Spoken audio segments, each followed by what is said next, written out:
DevDays. My name is Simone Heckmann. I'm probably part of the furniture around here. Last year, they gave shirts to everyone who had attended every DevDays up to that point, and one of my life's proudest accomplishments is that I got one of these shirts that prove that I've been pretty much to every DevDays ever. So, okay, so let's get started with the introduction to FHIR. First of all, a few words about myself. I'm the CTO of a small company we call FHIR. We are offering FHIR training, FHIR consultancy, and I'm basically moved from, being a FHIR enthusiast back in 2014 to being a more or less full-time FHIR trainer these days. And so before we start talking about FHIR, we need to talk about HL7, because that's actually a source for a lot of misunderstanding these days, because people often say things like, well, HL7, that's the old stuff, right? Yeah, these are the old standards that people used like back in the 80s, and now we're doing the new standard FHIR. And people often think that FHIR and HL7 are like two completely different or even opposite things, when in fact, HL7 is an organization that develops standards for healthcare. And they've been so successful in developing this one standard that it basically became synonymous with HL7. And that is the version 2 standard. The version 2 standard really, in fact, dates back to the 80s. And it's so successful that it's estimated that around 90% of all communication in hospitals is done with HL7 version 2. Some of you may have never heard about it or never seen it, but I can promise you it really looks and feels like it's back from the 80s. I have a screenshot on one of my slides. I hope I will get around to showing it to you at some point later.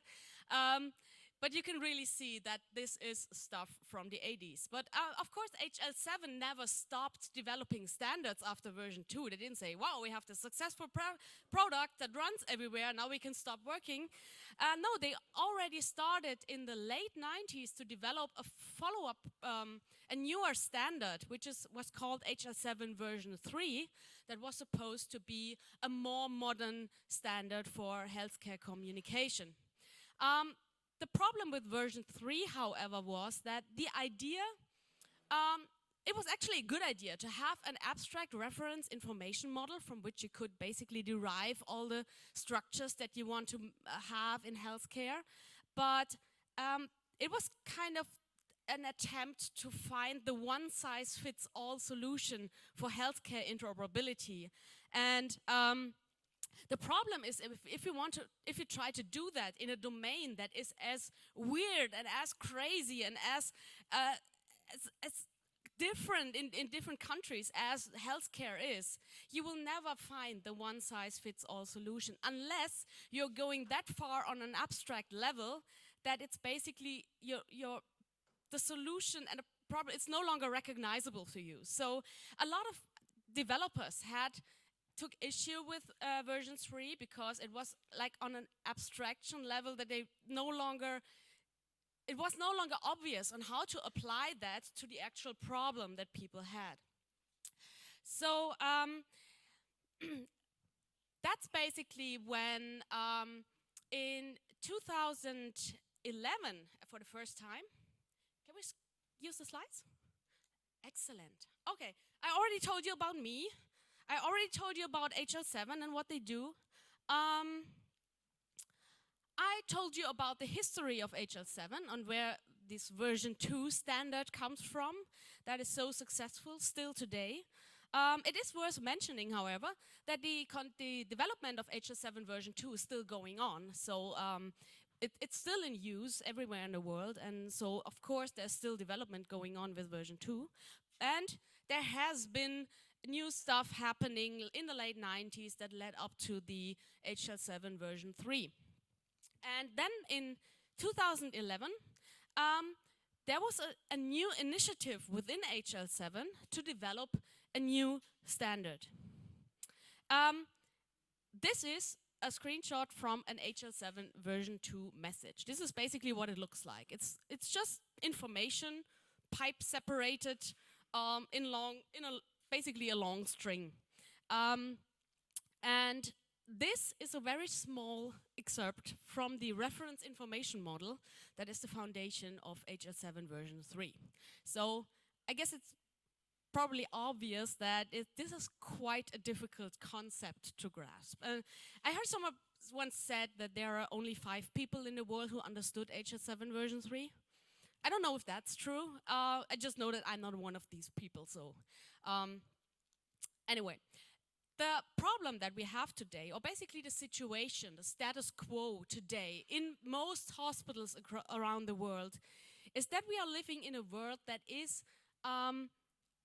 determined by how HL7 version 2 standard is working, and that is an event-triggered, message-based world. And that means we have primary systems, mostly EHRs in the hospitals, and whenever something happens in that EHR, an event occurs, patient is admitted, patient gets transferred, patient gets discharged, whatever happens, it will trigger a message to be sent to all the clients, to all the other systems in that same network.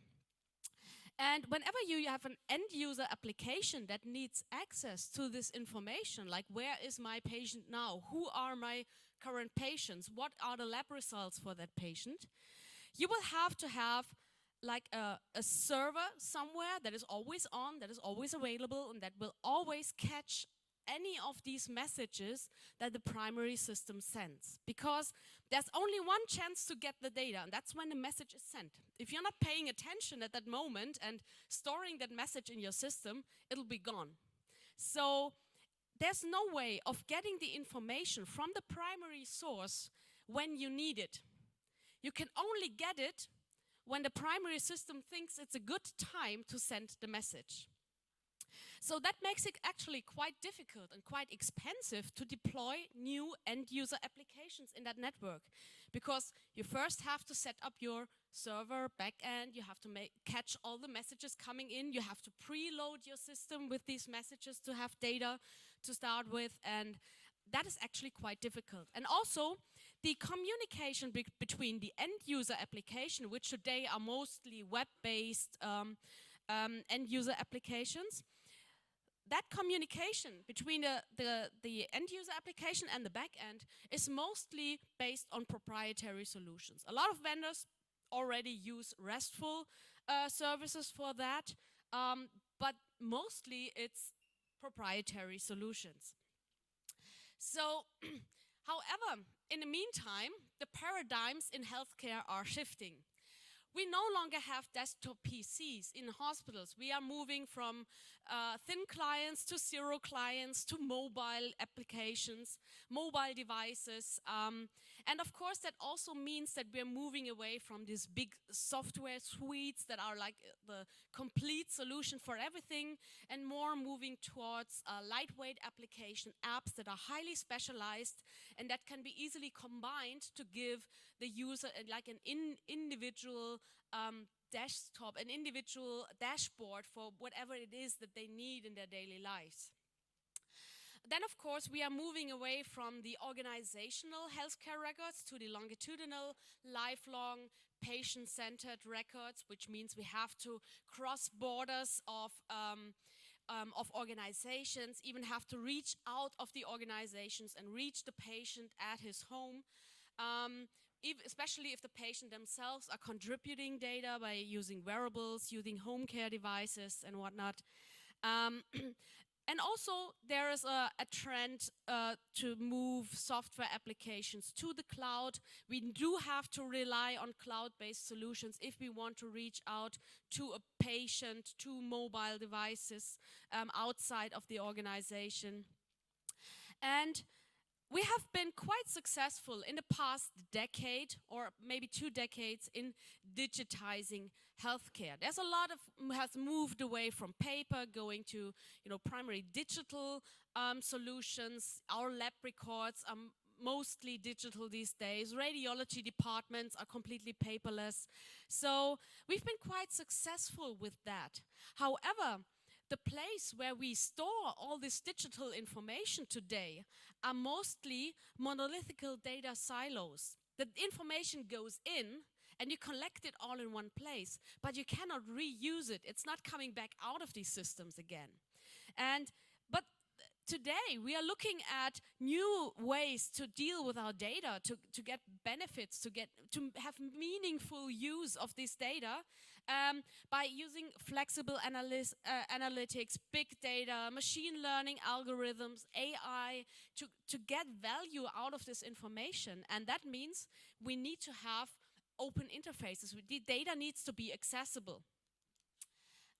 So these three guys, in 2011, they were kind of still working with HL7, working on HL7 version 3, and they were kind of seeing the problem that this paradigm shift is not really supported by any of the existing healthcare standards. Neither HL7 version 2 nor HL7 version 3 really offer a good solution to all of these problems. And so they came up with this idea. And the idea was basically to have an open API for healthcare that would allow a primary system that has all the information to make this information available to any system that needs it at any time, whenever and wherever the information is needed. And that will allow us to not only easily deploy a web-based end-user application in the same hospital and access the information from the primary system, but to also use third-party applications that can work based on the same data. We could allow patients and practitioners outside of our organization access to data and even allow them to contribute data. And we can reach out to the patient in their home care environment using cloud-based solution, capturing data that the patients collect when they are at home. That was basically the idea that needed a technology that supported all of this. And this is basically how FHIR came into existence. The idea was to find a solution on how to design new healthcare interoperability from scratch. Like imagine there's nothing there, and V2 doesn't exist, V3 doesn't exist, nothing exists. We can create a new solution from scratch. And how would we do that based on the knowledge that and the experience that we have from other scenarios outside healthcare? How do we solve this open API issue? How do we do modern integration in scenarios, in businesses outside of healthcare? And if you look at solutions that are successful with open APIs, you would find things like, for example, Twitter. Excuse me. If you ask a developer to integrate your software with Twitter by maybe adding a tweet this button or something like that, they will just shrug and say, yeah, sure, no problem. How long do it take to integrate something with Twitter? And the developer would say, maybe 2 hours. Because what do you do to integrate with Twitter? You type Twitter API into Google. The first result takes you to the Twitter API. Then you will get a very concise description on what to do, on what your JSON structure looks like that you need to send. You will even have code snippets that you can just copy and paste into your own application. You will find libraries.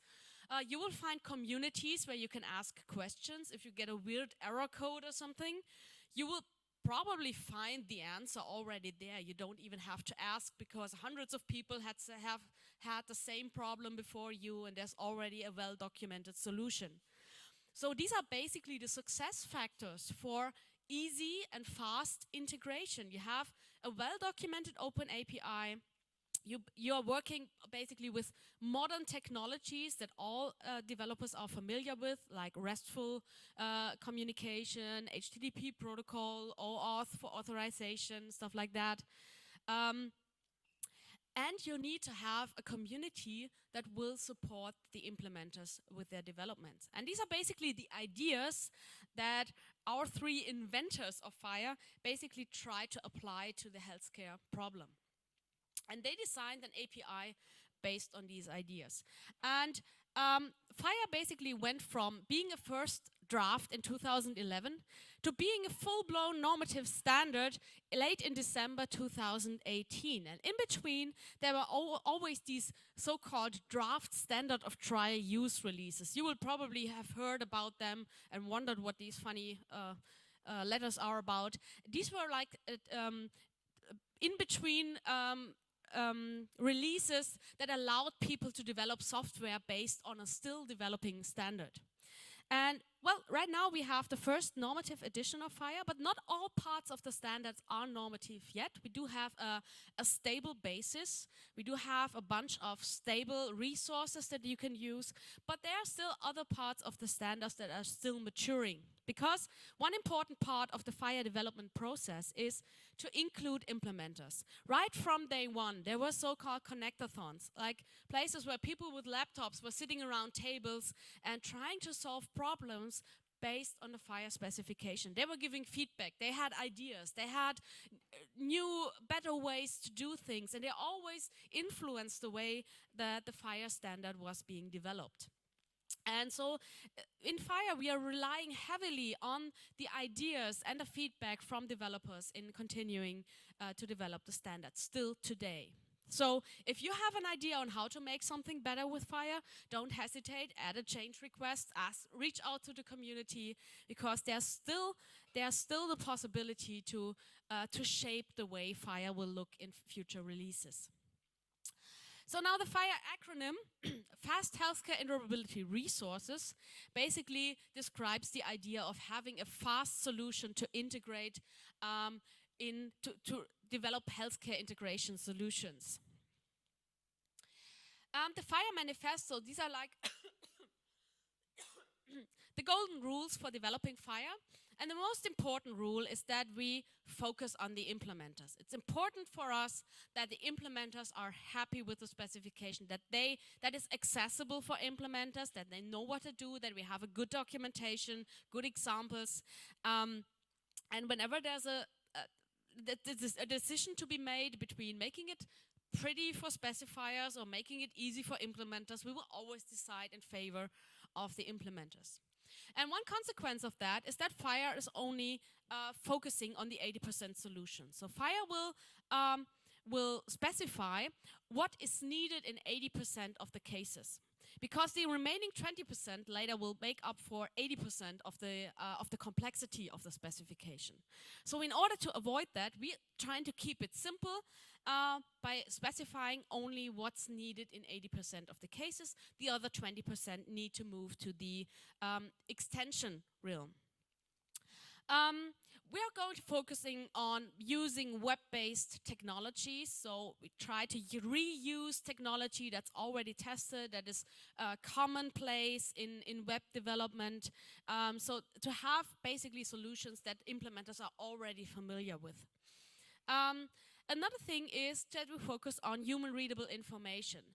Both the machine-readable information in a FHIR resource is always represented in a way that's human-readable, so that we have like a fallback scenario. If interoperability fails, we can still take the information and present it to the user. But we are also trying to make the machine-readable parts in the FHIR resources as human-readable as possible to help our developers to understand and especially, to debug. You can look at a FHIR resource and really understand it. You don't need a parser or anything. It's actually quite easy to read and understand these resources. And then the most important part, and probably the biggest factor for the success of FHIR, is the FHIR community. The FHIR community is really the greatest asset that the FHIR specification has. And I really encourage every one of you, if you haven't already done it, to join the community. I mean, you're obviously joining the community. I mean, you're here. So, but also to join the FHIR chat that will help you to keep in touch with all the beautiful people that you're meeting around here during the in-between time between today and the next year's DevDays. All right, so what is this FHIR thing? Most importantly, it's a framework. It's giving us the basic building blocks that we can use to construct whatever it is that we want to do. It allows us to build an information network because we can link our resources across systems, but we can also use it as plain old communication, you know, sending the resources between systems and exchanging the data. So in summary, FHIR is like an API of healthcare. I like to think of FHIR as like one of these Lego boxes. You're basically getting all the individual parts, and you can basically use them to build something that you found in a construction guide, but you can also use them to build your own thing. And that's basically what a FHIR specification looks like. On the front page of FHIR, you get something that looks like a Lego box. You get these individual boxes where you have the parts that you need to implement FHIR. You get information on privacy and security, on conformance and terminology, on how to exchange information, and you get the actual bricks that you need to build something, which are the FHIR resources. And we have resources for administration purposes, for clinical, for diagnostics, medication, workflow, financial, and there are still more being developed. Here's a list of some of the FHIR resources that we have in the specification. And you can see some of them have this green N label. And these are the actual normative resources. These are the resources that in the current release of FHIR, in FHIR R4, have become normative. That means these are basically unchangeable. They are stable. There will be no non-compatible changes on any of these resources. For the other resources, you get what we call a maturity level instead. That's the number behind the name of the resource, and that indicates how mature a resource is. That can range from 0, meaning that's a pretty fresh, still wet resource that we just hung out there to dry, so that people can look at it, people can discuss about it, people can continue to develop and contribute to it. Then you have maturity level 1, which means the working group thinks that this resource is complete, and so people could start implementing it.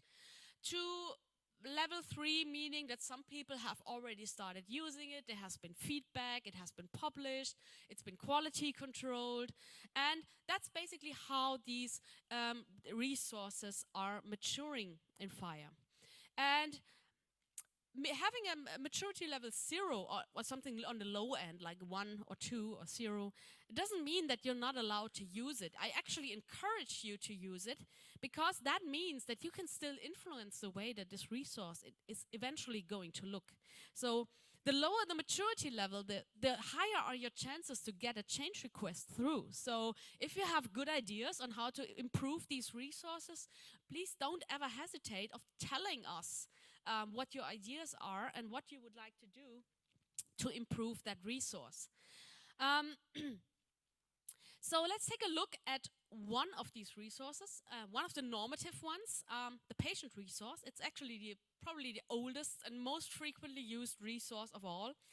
And this is a nice way to show you on what a resource looks on in the inside. You have a list of elements that will show you, the individual parts of that resource, and you can see that the specification is actually making it easy for developers to read. You have everything is hyperlinked, so if you want to have an extended description of what this element means, you can just click on the element name and you will get a longer description. You can see the data type column that will show you the data types. Again, they are hyperlinked, so they will take you directly to the page where the data type is specified. And you can even see that some of these fields have what we call a value set binding, so there's only a number of values allowed for that field. And also we have a link in the short description that will take you directly to that value set, so you can see what input values are permitted for that specific field.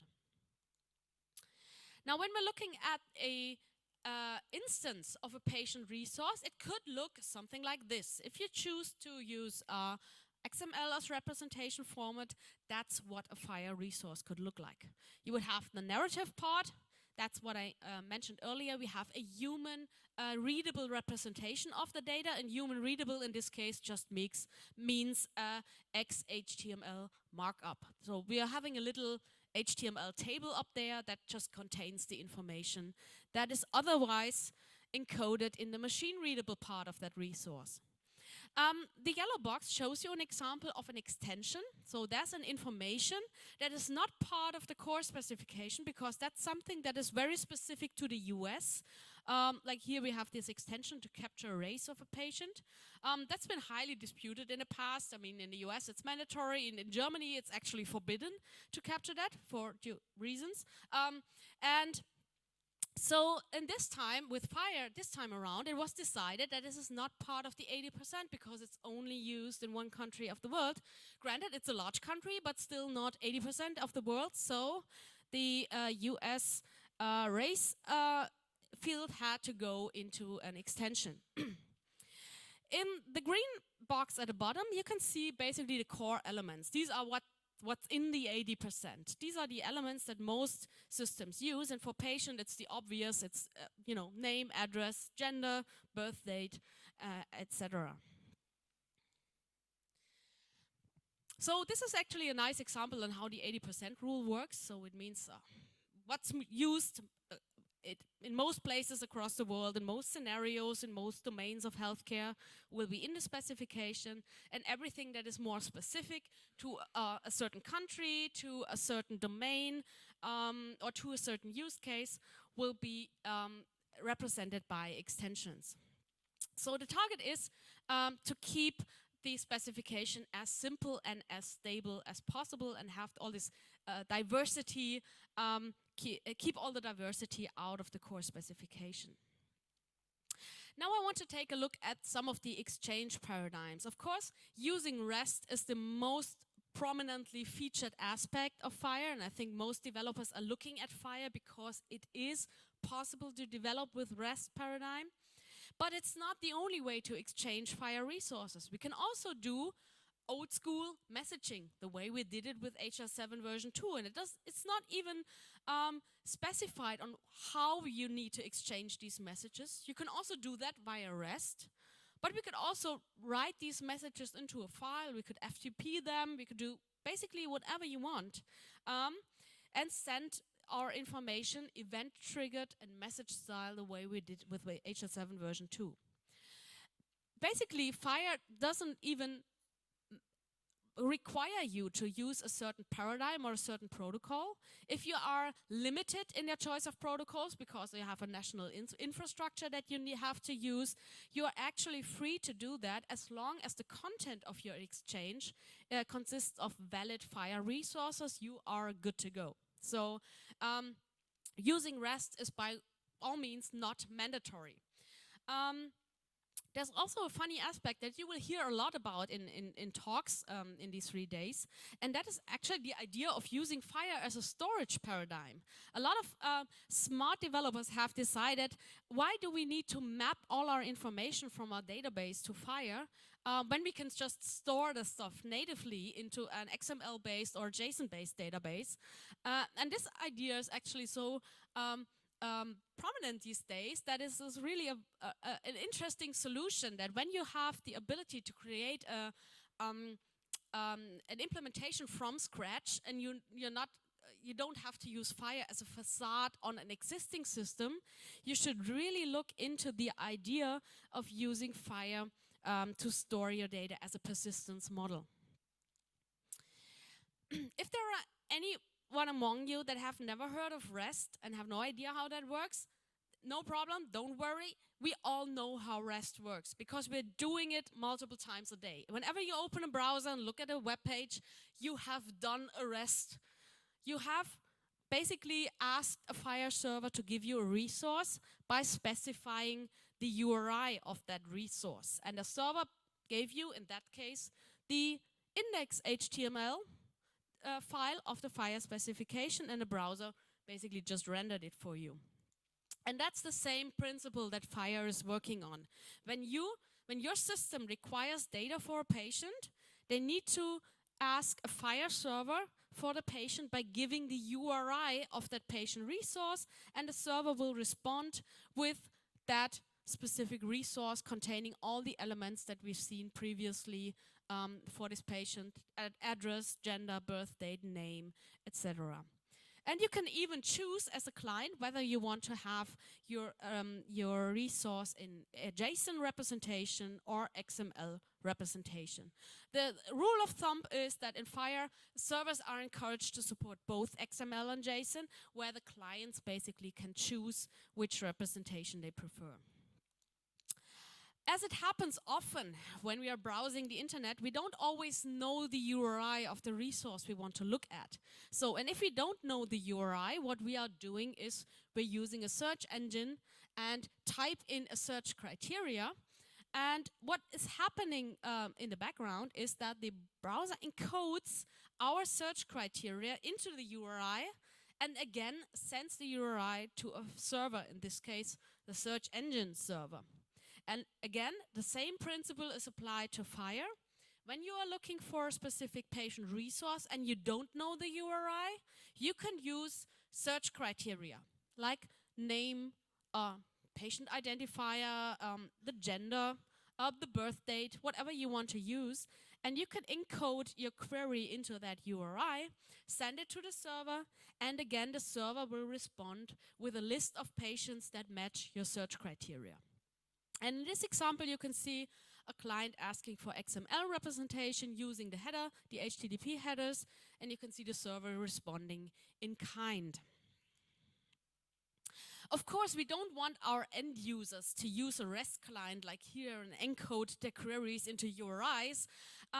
We want to have nice, beautiful, shiny user interfaces and have the FHIR working in the background.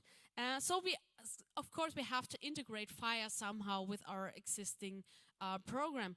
And that's basically done by using some of the FHIR libraries. And it doesn't matter whether you're a Java developer, .NET developer, there is probably already a library out there for you. And again, we will have a lot of talks during DevDays where we can do in-depth dives into any one of these libraries that fits your use case. So whenever a new interoperability standard comes around, there's of course the hope that this standard will once and for all solve all the interoperability issues that we have.